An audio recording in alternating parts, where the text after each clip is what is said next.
So I was watching this video from the Whatever podcast, and wow, one lady really stood out. Raised mostly by her dad, she's sharp, practical, and actually making sense.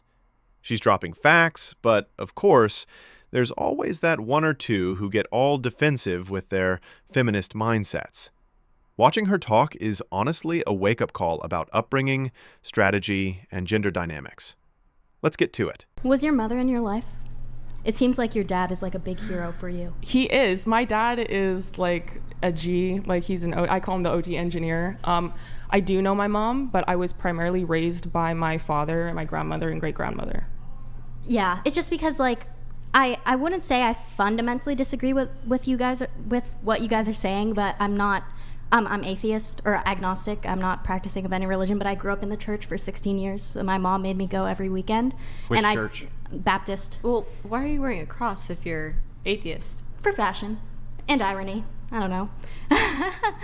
Yeah, sorry, is that blasphemous? But it's kind of like a fashion thing. It's just right kind of now. strange. It's definitely a trend. You know? I mean, I still grew up in the church. I'd still say I'm spiritual, but I'm not practicing.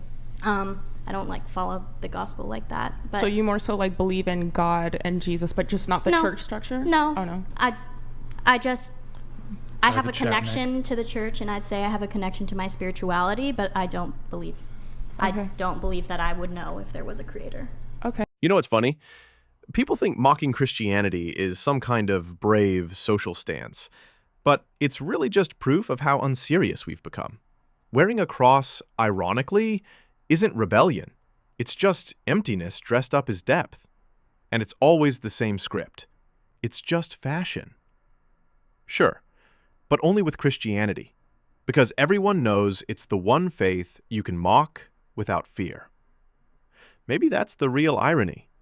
Mocking belief while searching for something to believe in. Yeah. So but just relativism? yeah. Okay. But back to my point, what I was saying was like, I feel like I do agree, but I don't think it's fair to women out there, especially women who do work to organize their lives around their families, because I had a single mom, and the way you describe your dad reminds me of the way I felt about my mom, you know? And although I do think women are more emotional, and that like increased emotional response can lead to like playing checkers instead of chess, I think maybe when women are able to subtract men from their lives, or like just like, I don't know, I think that there are women out there who can play life like a chess game, or that, like, I wish I could say that I could, you know, even though I was born a woman. Don't you think your mom probably had to lean into her masculinity because she was a single mom? Oh, definitely, but I don't see a problem with leaning into your masculinity. But I wish I could act like I was playing a game of chess. In order for her, to go to her point, you're saying that you notice some of the things that she's talking about relevant to your relationship and your dynamic with your mom,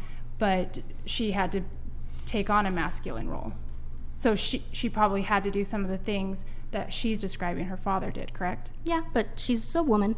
Yes, of course, I know she's still a woman. I'm saying she had to lean into her masculinity in order to probably protect you, provide for you, and also nurture you. So she had much more to do, but those aspects of protection and provision are masculine. I think that I could be leaning into my masculinity more like on Tuesday than I was on Wednesday, but like they're just all abstract concepts, and at the end of the day she's a woman, and we're making if they're abstract concepts, then why would you bring them up as being a differential between the two things if they're just abstract? And there it is. Abstract. That's feminist code for I've lost this argument but refuse to admit it. You can almost see the mental gymnastics. If I make everything vague enough, maybe logic stops existing. Her mom literally had to take on masculine roles to survive, which proves the whole point. But sure, let's pretend it's just social construction. They'll never say men and women are different, because the second they do, the whole feminist narrative collapses. So instead, they hide behind intellectual-sounding nonsense. Abstract is just a fancy word for, I don't want to deal with reality. They are abstract, but what I'm saying is I think it's problematic to... Yeah, but you're a relativist. Everything's abstract. That's okay. And why is it problematic for her to put her father on her pedestal? It's not problematic for her to put her father on a pedestal. I'd say it's problematic to say that men are always playing chess and women are always playing checkers because chess is hang on. fundamentally Is a that higher intelligent game. Is that a truth statement? No. I'd say. No. So then why should we believe you if it's not a true statement? Why should you believe Why me? should we believe what you just said, that some women are doing this, some men are doing that? You just said that it's not a truth statement. Well, if you want to actually talk about logic, though. Is it true or not true? It's a logical fallacy to say something is always one way and never another way. What's that fallacy called? It's a trend. Is it called the I just made it the fuck up fallacy? So No, back to no, where I it's was not. at. It's not called So back to that. where I was at not called when we're it. talking about relativism, which is what we're talking about right now. You can't make truth claims. Relativism is what you're talking about. Okay, I was just talking. She was talking about a trend that she's but it's not. observed. When you say she's talking about a stereotype. when you say can I something speak? like I disagree, when you say something like I disagree with you, this is not true. This is true. You're a moral relativist. You don't even believe in a standard for truth. You have no standard for truth. Why would you ever make a claim something is true or not true? Well, you just hate all relativists. I was having a conversation where I was. Is that true? Well- is it true that I hate all relativists? It might be because you're not a relativist. Is that true? That might be true? Here we go again with nonsense reasoning. You hate all relativists because you're not one? Yeah, and I hate all gamers because I don't play Fortnite.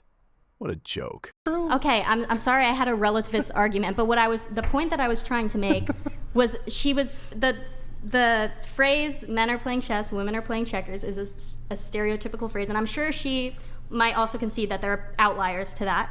Mm-hmm. However, I'm saying maybe a better way to phrase it, as she was saying, was it is more masculine to play chess as perceived in our society because we have for so long said, oh, men play chess. Of course, that's masculine. You're becoming more masculine if you're starting to play chess. Why can't I just say she's becoming more strategical? Why can't I just say she's becoming more I think she was using it as an analogy. Can I ask you a question? I'm aware. Yeah. So I have two questions, I guess. One, would it be as offensive if I in fact said women play chess and men play checkers? And two, actually, you can answer that one first. I don't think it's offensive at all. I was just voicing my opinion. Okay. Oh yeah, totally not offended. The tone, the body language, let's just call it strategic instead of masculine. Yeah, that's calm, rational detachment, for sure. And it's kind of hilarious watching someone fight this hard to rewrite reality just so the ideology stays intact. You can almost see her thinking, if I keep reframing it, maybe nobody will notice men and women actually operate differently. And that nervous laugh at the end? Dead giveaway. That's what happens when reality sneaks past the ideology. All that's left is giggles and damage control. But when it comes, okay, so in regards to the initial statement, you were talking about being raised by a single mother. Do you think that a man can do the role of a mother? Do you think that's replaceable by a man? Can your father do what a mother does for you? I wouldn't put it in personal terms. Well, I wouldn't put it in personal terms to myself, but I think that a man could easily fulfill the role of a single mother. I asked okay, yeah, because I wish Grid 1 was my dad donated $200. First girl, word of advice. Stop while you're behind. I will only get worse for you from here. I'm great at arguing. Ladies, what are 2 deal-breaker characteristics in a man? Also, fuck the ATF. Abolish the NFA. Yes. And you know what? To give you credit, it's good that you're at least, because I feel like this panel might be leaning a bit more one way than the other. So I certainly give you credit for being open to disagreement on this. Well, just to kind of play devil's advocate here, because I naturally agree more with Keisha, but I can see both sides of an argument. Mm-hmm. And what I'll say is that I think what Keisha was meaning was generalities. Like in general, men think with playing chess and women with checkers. But of course, he already acknowledged over here that there are outliers, that there are going to be outliers in that situation. You can already feel a little of that feminist tension in her words. It's subtle, but it's there if you listen closely. She starts off sounding balanced, measured, like she's just trying to understand. But then comes the key word: outliers. That's always the moment the mask slips. Because when you can't disprove the pattern, you start name-dropping exceptions. It's like saying, well, technically, not all men, as if that somehow cancels reality. But here's the thing. Outliers exist in every dataset. That's why they're called outliers. Bringing them up isn't an argument, it's deflection. And the fact that she needs to grab on to that technicality tells you everything. She's not comfortable with the reality, so she tries to soften it. She can't disprove the pattern, so she reframes it until it sounds less threatening. But that's not logic. That's coping. It's ideology dressed up as nuance. So just because the exceptions prove the rule. Right. If the exception proves the rule, you wouldn't have the exception. Right. So we have outliers, we have exceptions, but which prove what? Technically, her mother might be one of those outliers. We don't know, but I think that she can actually say, well, I saw my mother fulfilling some of those things. I saw that in her case, so maybe she's just one of the outliers. Yeah, you can say that, but that's really not in context what the discussion is. The discussion, it is in context. The discussion isn't asking, are there going to be outliers in basically every situation we can think of? Sure. Okay, sure. Of course there are. Always going to be some kind of outlier for something. But in context, what she's saying is, if you're looking at the nature of men, when they look at the world, they're playing chess. What she's saying is they organize the world based on a strategic mind. So they're saying everything from how do I want to run the wires for those cameras to how do I want to organize the structures of society. And she's saying if you don't follow that pattern and submit to your husband and allow him to take that role, then in corporate America, you're going to have to do it for a psychopath. That's her whole point. Am I wrong? No, that's exactly it. And I think another example is like men have told me that when they come up and just have a casual conversation with a woman, they can tell what kind of man is in her life and what level of proximity, like if she's maybe dating, just by like certain behaviors or things that she says and does.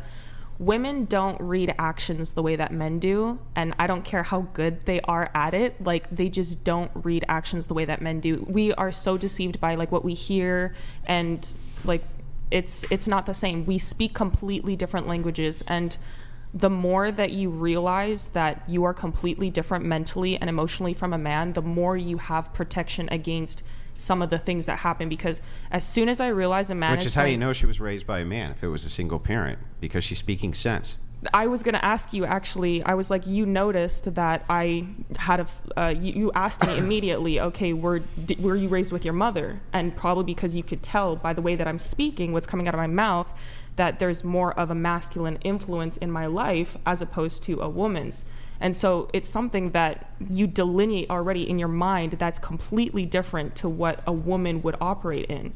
So it's just a completely different thing. And as soon as I notice that a man is playing chess, I instantly defer to my father. And if I had a husband, I'd instantly defer to him, because I know that I will never win a game of chess against a man. I just won't. And if I try to, as soon as I enter the game, I lose. Right. You can just hear the difference in how she talks. That's a woman who clearly grew up under a man's influence. The way she speaks isn't all over the place or emotionally reactive. It's grounded, logical, deliberate. She understands how men think because she's seen it up close, not through the distorted lens of feminist power dynamics, but through real experience. And that makes all the difference. Women who grow up with strong fathers tend to get it. They see the value in masculine order and logic, and instead of trying to compete with it, they recognize it, respect it, and even draw strength from it. But when that influence is missing, you can almost see the overcorrection. Women trying to be the man, trying to fill a role they were never designed to carry, instead of understanding it. So when she says, "As soon as I realize a man is playing chess, I instantly defer," that line says everything. It's not weakness, it's awareness. It's the understanding that men and women aren't wired the same, and pretending they are just breeds frustration. And that's the real difference between being raised by a father and being raised by an algorithm that teaches you to resent one. That's the part that I find problematic. Yes, the statement overall is true. I won't be a relativist. I'd say as a generalization, it can be said as true, but the reason I don't like that framing is because... A relativist can't say anything's true. I never claimed to be a relativist. You did. Continue with your point, though. But just so you know, in the future, you did claim you were a relativist. Okay. But that's all an agnostic. Go ahead with your point, though. Well, I mean, like, it creates a sense of fear, because what if some of the men are stupid? Trust me, there are dumb men out there who are playing checkers. You know, yeah, that's what's happening now with the deconstruction of the family and everything. Predatory? Yes. Yeah, that's the other thing, and we see that happening all the time, where there are predatory men who are actually targeting young, vulnerable women, especially women who haven't had fathers in their lives like you. They target and prey on the vulnerable women, and I think that's what partially what Keisha is trying to get to here, is that if men are thinking like with chess, and you're not going to be able to figure out if they're trying to prey on you or target you, you become a vulnerable target when you don't have your father in your life. But you don't believe that you can play chess too. Wait, can I ask? This is exactly what happens with women raised by single mothers. They feel this desperate need to prove they're enough without a father in their lives. It's overcompensation in action. And the way it messes with their thinking is wild. Look at this debate. Men approach life like chess, women like checkers. Simple pattern observation. Nobody ever said checkers is dumb. Nobody said strategic people are automatically smarter. Yet she treats it like a personal insult, like anything associated with women is inferior. Saying, there are some dumb men out there playing checkers. No one said checkers is for dumb people. That's the feminism effect in real time. It twists perception. Suddenly, everything is a battle to prove, I don't need a man, I am the man. Reality gets rewritten to protect that narrative. Trends, logic, actual differences, they all get blurred. The moment a real pattern shows up, it's not seen as insight. It's treated as an ideological threat. And you don't believe that they could be playing checkers. Can I ask you something though? Yeah. Would you like a relationship with a man who will completely take care of you, protect for you, provide for you, stand by you, be loyal, have kids with you, and you could trust that he's there for you 100%? Shane donated $200. Sure, I don't. Third girl, huge pick me. Do you want to address the pick me accusations? Yes, pick me, because like what the heck? Why would I want to be in the position to do any of this by myself? Like the amount of things that women are put up to do that they literally cannot handle doing is literally the reason for the destruction of our society right now, because men are not being respected in their position as men and fathers, and women are taking control and also being told that they can actually do it and then failing. It's wild that women get called out just for acknowledging the value of strong, dependable men. Being drawn to someone logical, family-oriented, shouldn't be controversial at all. Yet somehow, our culture treats common sense like a crime. It really says everything about how twisted our social narratives have become. That's crazy. And a lot of that is because a lot of men aren't present in the childhood, and that's you know, that's what's happening is there's just the women are trying to control, and they don't understand and appreciate what the men do, because they never had an example of that. What really other choice? Sorry, what other really choice quick, would they have? Choice do they have? That's strange. Could you go work on an oil rig tomorrow? I could if I wanted to. Oh, so are you saying that you have all the choices that men have right this second? Yeah. Okay. Well, no. then what are you talking no. about? Okay, what are you no. talking about? I don't have all the choices men have right this second. Oh, what choices don't you have? A lot. What? I can't be as condescending as you. Well, that's because you just have not acquired this skill of knowledge, which is a prerequisite. It's because society thinks I play checkers and you play chess. Yeah, but even if I try to be on the same level as you, I'm already a relativist. Hey, great, snark. But can you answer the question? What choices do I have? Do you not have? If there's no man in my life? What choice do you not have that men have? Okay, what choice do I not have that men have when I wake up in the morning? I cannot walk around with my shirt off. I know that's a stupid, lame one, but I don't know how many of you want You can walk around with your shirt off. Okay, well, without social outrage. Yeah. Yeah, what choices do you have?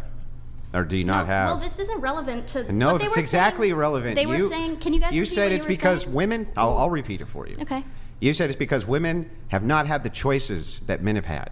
That's not yes, what I said. it is what you said. They were saying that a woman is trying to be act as a man in their life because there was no man in their childhood, and I said, what other choice does she have? Okay, so just so that we're clear, you do think from an egalitarian lens, then men and women have the same amount of equal choice? No. Okay, well then what choices do women not have that men have? There's a lot. It would be hard for me to delineate them all for you, If but there's that a doesn't lot, mean they're then not you should there. name one. That doesn't mean they're not there. If there's a lot, then how about one? It's not going to be good enough for you, but sure, let me think of some of the things. I could probably not go work a contracting job. Why? Because I'm physically weaker. Okay, so... Biological. This is exactly the kind of overcorrection you get when someone is desperate to push the "women don't have the same options" line. And when pressed for specifics, it collapses. Suddenly, the only thing she lands on is physical strength. As if every man can run an oil rig and every woman is incapable, ignoring all the men who couldn't do it either. You can see it's just about defending a story she wants to tell. That has nothing to do with lawfare, though.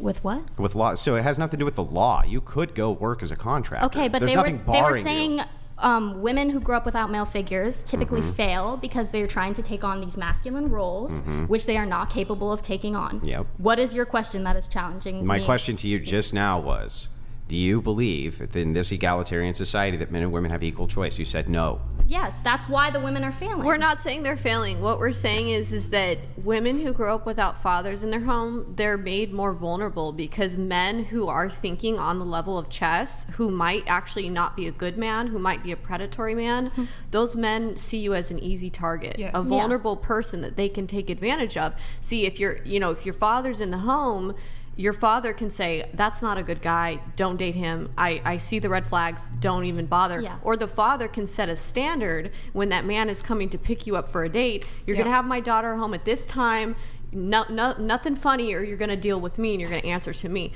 So what we're getting at is the women who don't grow up with fathers, it's not that you're failing. It's more or less that you have to masculinize. No, That's it's what that you were you're saying, right? That's what she was saying. No, we're not saying you have to masculinize. We're talking about how you're being made vulnerable because you don't have a father figure in your home. But aren't men also... Look, it's not that women without fathers are automatically vulnerable. That's such a soft ideological take. The real problem is the mindset it creates. The overcompensation. The "I don't need a man, I am the man" energy. Suddenly, men become some abstract threat or puzzle instead of people you can actually understand and work with. It's not about danger lurking around the corner. It's about being incapable of having any real, sustained relationship with a man because the framework you've been raised in trains you to resent masculine influence. That's what's really happening here. Not vulnerability, but detachment, distrust, and ideological blind spots. So male children are also made vulnerable if they don't have the father in the home. Absolutely, and so it's not just like it's a different thing. It doesn't tend to go in the form of being taken advantage of sexually. It usually has to go in the form of more likely to be imprisoned or in jail or having all those places doing you drugs and taken other advantage things. of sexually, though. I would say that there's a lot of not little boys necessarily. that are being taken advantage sexually because they don't have fathers, and maybe by women. By men and women, like the public school system is one of the worst places for and males. women That's are where women are assaulting young boys all the time. Women I haven't are heard about Like, that. for instance, if you were to take, you hear the old trope, the Catholic priests do all the kid diddling, but it's actually, if you look at the public schools, teachers do way more than priests ever dreamed of. Oh. And if you look at the female population in public schools, especially, it's an outrageous amount compared to the rest of the general population. So, and yes, of course, if there's no strong dominant male in the home, those kids would be much more prone to falling into that. Yeah. No, you're right. I would say you're right. Like, overall, a male not being in the home is at the detriment to both children, male or female children overall. And there are different ways, I think, that it kind of surfaces. But let me take it a step further and say it's trend. less detrimental right. if a woman isn't. If the mother isn't. If a mother isn't. Less detrimental. If a mother isn't what? Present in the home. You need both, and it's best to have both. Statistically speaking. But I think that it's less detrimental to have a single father raising kids than a single mother. Statistically, it shows that, like, if a child has both parents, assuming that they're good, they have the best chances for success. And then if they have a single father, they have almost equal chances. I think up to 90-something% chance of success. And then if it's a single mother, I think it plummets like negative 80-something%. That's the stepdad effect. So the stepdad effect, often that's where the abuse inside of homes comes from. It's from a step parent. Far less likely to see the step parent who's a female come in and enter abuse because, well, it's really hard to do that to a male, right? They can step in and be like, no, you ain't doing shit, or else. So that's the effect. And that's why you see that over and over again play out in society. And that's why single fathers tend to have better overall overarching outcomes than single mothers do. You see how it all connects now? When there's no father in the picture, everything just starts to fall apart, for both sons and daughters. You don't even need stats for that. You can see it. The boys grow up lost, angry, no direction. The girls grow up defensive, overcompensating, trying to fill a role they were never meant to carry. And what's crazy is, the numbers actually back this up. A single father raises more stable kids than a single mother. That alone should make people stop and think, but instead, we've built this culture that treats fathers like accessories. Like you can just replace masculine order with ideology or strong independent slogans. And then we wonder why everything feels off. But anyway, that's my take. What do you think? Do you think this fatherless culture explains a lot of what we're seeing? Or is there more to it? Let me know in the comments. If you enjoyed this breakdown, hit the like button, subscribe, and share this with someone who still thinks dads are optional.